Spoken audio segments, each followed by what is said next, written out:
अल्हम्दुलिल्लाहि रब्बिल आलमीन वस्सलातु वस्सलामु अला सय्यदिल अंबियाइ वल मुरसलीन मौलाना मोहम्मद रसूलुल्लाह नक्शबंदी हाज़िर खिदमत हूँ। उम्मीद आप खैर वाफिस होंगे।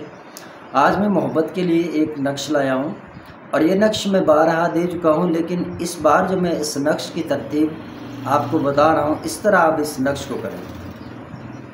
इस नक्श के लिए तैयारी करने के लिए आपको दो चीज़ें चाहिए, अर्क के गुलाब और ज़ाफ़रान। उसी से आपने इस तवीज़ को लिखना है, बावजू हालत में लिखे और नक्श लिखकर आप उसको सब्ज़ कपड़े में पैक कर दें।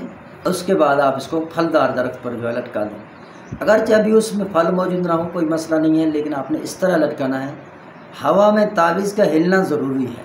और उसके बाद आप जब नमाज़ पढ़ेंगे, नमाज के बाद हर नमाज के बाद 100 मरतबा या वदूद या वदूद या वदूद ये 100 मरतबा पढ़ना है। 100 मरतबा पढ़ने के बाद तावीज़ जिस मकसद के लिए लिखा है अब उसके लिए दुआ करें।